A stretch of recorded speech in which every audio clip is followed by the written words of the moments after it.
Hindi ka nawawala. Pinili mo lang magtago. Hindi dahil mahina ka, kundi dahil pagod ka ng masaktan, mapahiya at mabigo. Kaya gumawa ka ng isang bersyon ng sarili mo na tahimik, sunod-sunuran at kontento sa kaunti. Isang bersyon na hindi umaasa para hindi na muling masaktan. Pero habang ginagawa mo yon, unti-unti mong pinatay ang totoong ikaw. Araw-araw gising ka, humihinga ka, gumagalaw ka, pero hindi ka nabubuhay.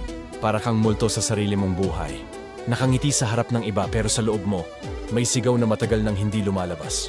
Isang sigaw na nagsasabing, hindi ito ang buhay na gusto ko. Pero wala kang ginagawa.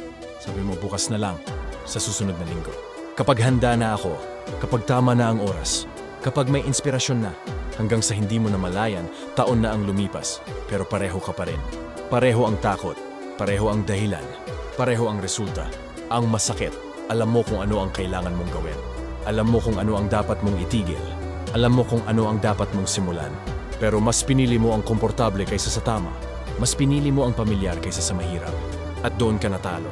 Ang pagkawala mo sa mundo ay hindi pisikal. Mental yan, emosyonal. Disiplina ang kulang, hindi kakayahan. Tapang ang kulang, hindi talento. Kung gusto mong magbago, may isang bagay kang kailangang tanggapin. Walang darating para iligtas ka. Walang hahatak sa'yo palabas. Walang himala. Ikaw lang. Kailangan mong mawala muna.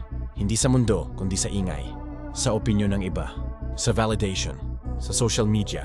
Sa mga taong walang ambag sa direksyon ng buhay mo. Kailangan mong patayin ang lumang ikaw. Ang ikaw na puno ng dahilan, reklamo at takot. Masakit yan. Kasi ang pagbabago ay parang kamatayan. May iniiwan ka. May nawawala. May parte ng sarili mo na hindi nababalik. Pero kung hindi ka handang mamatay bilang mahina, habang buhay kang mabubuhay bilang talunan. Habang ang iba ay natutulog, ikaw dapat gumagalaw. Habang ang iba ay nagrereklamo, ikaw dapat kumikilos. Hindi para ipakita sa kanila. Hindi para magyabang. Kundi para iligtas ang sarili mo. Hindi ka magiging motivated araw-araw. At okay lang yan. Hindi motivation ang kailangan mo. Disiplina ang kailangan mo.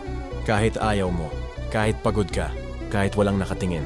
Doon nabubuo ang bagong ikaw. Tahimik, consistent, walang palakpak, walang papuri.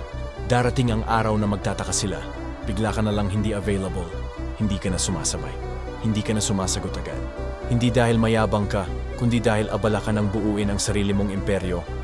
At doon mo mararamdaman ang totoong pagbabago. Hindi sa itsura, hindi sa pera agad, kundi sa isip. Hindi ka na madaling matinag. Hindi ka na madaling masira. Hindi ka na humihingi ng permiso para maging kung sino ka. Kapag bumagsak ka, babangon ka ng mag-isa. Kapag natalo ka, babalik ka ng mas matalim. Hindi ka na umaasa sa awa. Hindi ka na takot sa hirap. Dahil alam mo na kaya mo pala. Ang pagkawala mo ay pansamantala. Ang pagbabalik mo ay permanenteng pagbabago. Hindi ka na babalik bilang dating ikaw. Babalik ka bilang taong hindi na kayang baliin ng mundo. Isang taong tahimik pero mabigat ang presensya. Isang taong hindi na nagsasalita ng plano kundi resulta. Kaya kung nararamdaman mong parang wala ka sa lugar, parang hindi ka nabibilang, parang may kulang, hindi ka sira, ginising ka lang ng katotohanan.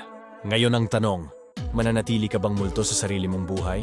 O handa ka nang mawala para tuluyang magbago? Ang mundo hindi maghihintay. At ang oras hindi bumabalik. Simulan mo ngayon.